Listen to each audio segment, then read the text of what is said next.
Barakatah Yahweh, Barakatah Yahushai, Barakatah Yahweh, Barakatah Yahushai, Barakatah Yahweh, Bahashem, Yahushai, Bahashem, Rokah Dash. I would like to give all praises, honors, and glories due to Yahweh, Bahashem, Yahushai, Bahashem, Rokah Dash. Double honors to the apostles, bishops, and elders, Great Millstone, who rule and teach well. And then last but not least, I want to give my peace, blessings, and salutations to the, look at my peace, blessings, and salutations to the elect, excuse me. Starting with you believers, the men, women, and children, helpers of the prophets, and also you fellow laborers. To you all I say shalom, wherever you may be located, and may the blessing of election be upon you and your house. So shalom to the hopeful elect. All right. Oh, I'm trying to find a better position. My legs are kind of squeezed under here. Anyways, I'm doing this lesson in the car. This is something that I usually do. I don't like doing it inside the apartment. You got people that are listening to you, listen to you curse out the devil and whatnot. So just for the sake of privacy, I'm doing this lesson in my car. And it's going to be titled A Date with Destiny. All right? A Date with Destiny. Or a date with prophecy. But the saying in the world is a date with destiny. Okay? So, without further ado, I'm going to explain what this idiom means. It talks about an inevitable future event or anticipated occurrence. Right? An inevitable future event or anticipated occurrence, especially in the form of an encounter, which is likely to be momentous, okay? And the occurrence, right, the encounter that everyone in the world will be prepared with is the arrival of Yahushua. That is the biggest encounter ever. It's the biggest occurrence ever, the future event. Okay, the future event that's getting ready to take hold on this world is going to be the arrival of Yahushua. And we could go to many scriptures about it. You got Habakkuk. You also have Ezekiel, the seventh chapter. We have 1 Corinthians, the 13th chapter. All these different chapters talks about what? The prophecy and arrival of Yahushua. And I don't really have many scriptures lined up. I'm going to see where the Spirit takes me. But this has been in my mind since last night. I was just thinking about it, you know? Different verses and scriptures talk about it. This is This is Ezekiel, the 7th chapter, right?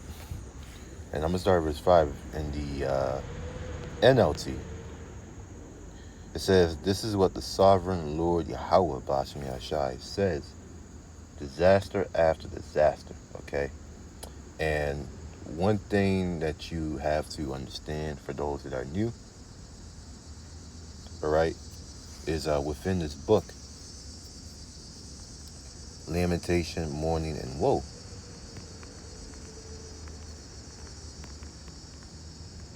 Within this book of prophecy, okay, it's not going to be,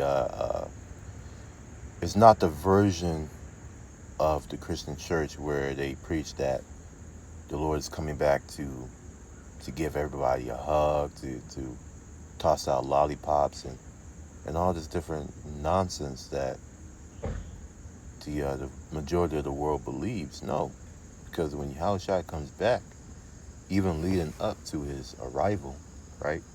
Leading up to his arrival, he's gonna be arriving, right? Even leading up to his arrival, there's gonna be chaos. There's gonna be death. There's gonna be destruction. There's gonna be all types of things happening. This is Ezekiel 2 verse 10, and he spread it before me. This is the book. and it was written within and without, and there was written therein lamentations and mourning and woe. So it talks about destruction different times. Okay, it talks about lamentation, it talks about mourning, it talks about woe. Okay, and the people, right?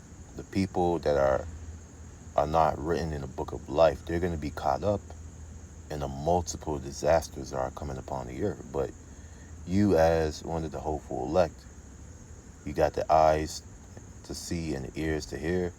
You have a chance, right, an opportunity, okay, at understanding these things that are written. All right, you have a shot at salvation, okay?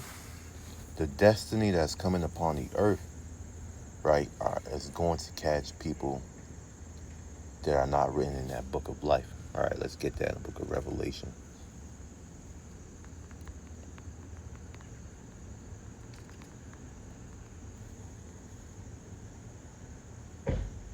Yep, this is Revelation 20, verse 15. It says, and whosoever was not found written in a book of life, right? The book of life is talking about ultimately having your names written in heaven, the book of life, right? That tree of life being covered under Yahushua. Because what's happening is that in the beginning, we were good, and then we fell, right? We left our first state in the heavens and came down here on earth. And we were supposed to continue, right, in the order that was set up in heaven, right? Continue in that heavenly arrangement that Yahweh Shemiyashai has set for us. But instead, we deviated. Okay, you had our woman that listened to the philosophy of a woman, right? To the philosophy of a serpent, diving into witchcraft, divination, all these different things, and shit just went left. Okay, but the Most High is now bringing that remnant, that cluster, right? That's gonna go back to believing in Yahweh Shai, go back into doing what's right, all right, in order to be part of that tree of life. You know, to essentially, we already eaten of the tree of life, but to be set up as the governing body of it. Okay, and whosoever was not found written in the book of life was cast into the lake of fire. All right, so they're gonna have their judgment a part of that second death. Right, it could be some of your family members. It could be the niggas that give you grief. Right, your enemies. Okay, Shalak Rayam wa Anashim wa Aragim wa Mashapayim wa Abadim. La, call all our enemies. All right, those that come up against the men of the Lord, those that come up against the believers, all right, those that come up against Yahweh Hashem Yahshai, right? Nothing but death and destruction to them. And you have to believe in that, because this is ultimately coming down to whether you believe or not, because the Most High, he's drawing that line in the sand, okay? And that line in the sand has been drawn for a while, but the line is going to get bigger and bigger and bigger as we get closer to that hour of temptation, which is the charagma. All right, so let's go back to Ezekiel the 7th chapter. It says, this is what the sovereign Lord says: disaster after disaster. So you got destruction upon destruction. It's coming your way. The end has come, right? The end. All right, and the end is when the Most High sends His Son Yahushai, right, to deliver His elect. And before then, you're going to have a series of events occurring. All right, series of events, as in destruction, martial law. They're going to come after the prophets, the men of the Lord, right? You got scriptures like Isaiah 59, when the enemy shall come, the Spirit of the Lord shall lift up a standard against them. You have brothers that are having dreams of spiritual power. All right, you know, you got these people in the world, especially our people. They're worried about the gun. Oh, getting shot with bullets. Well, we have something that's greater than a gun. We have something that's greater than flying bullets. All right, we have the power of the universe. It says that what unto him belongeth the issues of death. So if the Most High, right, if the Most High was going to have you taken out by any means necessary, he already sanctioned it. That's why we have this sort of boldness in what we preach, okay? And the people, they can't fathom it. You know, they're like, yo, these people, they really believe in that Bible. You know, doing all these things, saying all these things, and not fearing the repercussion. Because we have a power, right? Although these people can't see it, they could probably feel it. We have a power that can back us up at any time's notice, all right? We have many examples within the scriptures, right? The men of the Lord being persecuted, the prophets, and Yahweh Shem Yahshai delivered them. Even when it comes to the nation of Israel, right? Being delivered from, I'm thinking of one right now, the Syrians, right? The Moabites, when that coalition gathered in that valley of Jehoshaphat, right? Which I think the king was called Jehoshaphat, right? I forgot if he was Judah or Israel. The Most High intervened and he confused the enemies and made them fight once against another. And after the battle was over, what? We took part of that spoil. We spoiled them and we gave all praises to Yahweh Shem Yahshai. So what different is it now? You know, it's the same power that dealt with us thousands of years ago. He's not going to change. Okay? Verse 6, the end has come. It has finally arrived. Your final doom is waiting. Okay? And the doom and the enclosure, right? We call it the encore. The encore. The encore of America is set. It's coming. It's here. O people of Israel, the day of your destruction is dawning, right? The time has come. The day of trouble is near. And the day of trouble is talking about that date with prophecy, with destiny, right? In the book of Revelation says, all eyes shall see him. Okay? Every eye shall see him.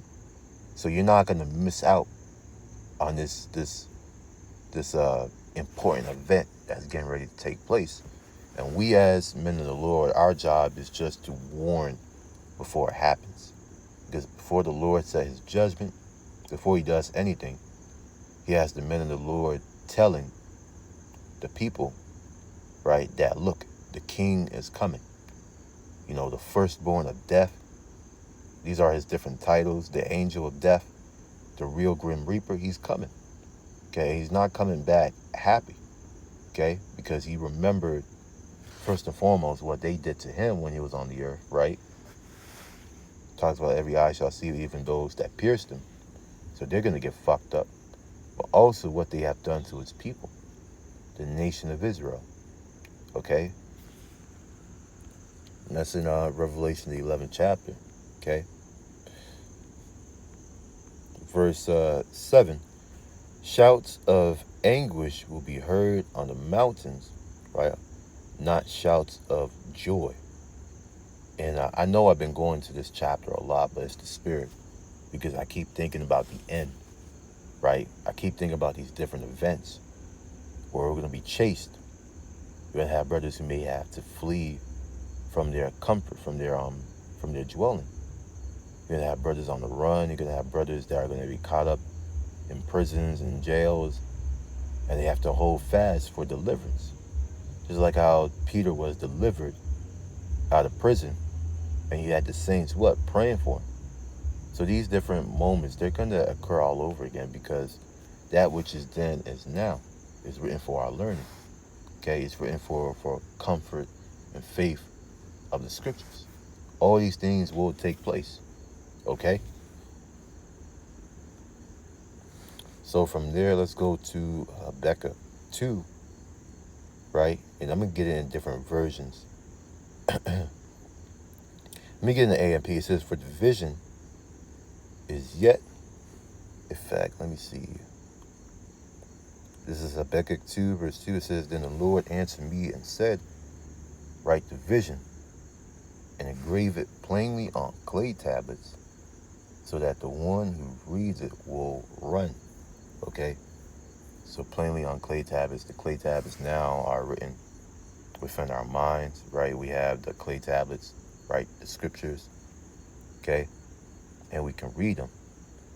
And those who read it will run, meaning what they will take these sayings, right? These prophecies and spread the message. They'll tell the message, all right? For the vision is yet for an appointed future time, right? It's appointed at a set date and time. It hurries towards the goal of fulfillment, all right? Because Yahweh Hashem Yahshai has a goal. His determination is to what? To gather the nations and to pour upon them his righteous fury. It will not fail, right? The prophecies of Yahweh Hashem Yahshai will not fail. That's the number one thing you can gamble on. You have men who gamble on their career. You have men who gamble on their relationship with their woman. You have men who gamble on whatever it could be. But when you gamble on Yahweh Hashem Yahshai, you can't lose. You can't lose, all right? For the vision is yet for an appointed future time. It hurries towards the goal of fulfillment. It will not fail. Even though it delays, wait patiently for it. Okay? That's why it talks about this is the patience and the faith of the saints. It talks about that. It reiterates that all throughout the scriptures. The patience and the faith of the saints. Even though it delays, wait patiently for it, because it will certainly come. It will not delay. And Yahweh Hashem Yahshai is not going to delay for, number one, his elect. All right? He's not going to delay for those that wait upon him. All right? That's why it states that for the elect's sake, these days shall be shortened.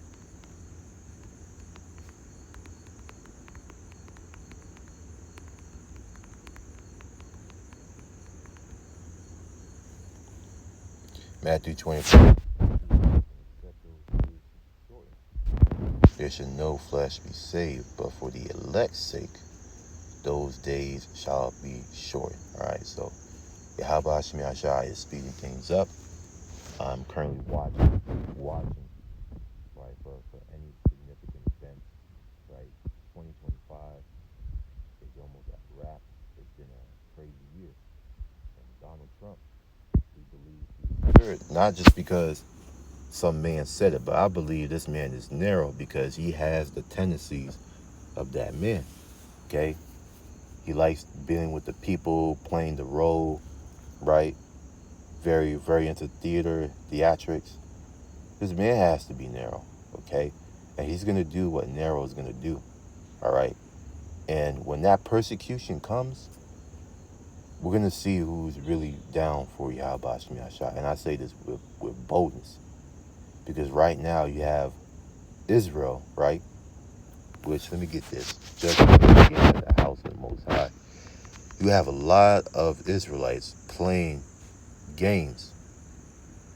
Okay, they're playing games with their power. They're playing games with the truth, right? It doesn't matter what camp you're in. We're not telling you to come and join GMS. We're just saying to get right, repent, and ultimately fine-tune your doctrine. Okay? Fine-tune it. Okay, judgment must begin.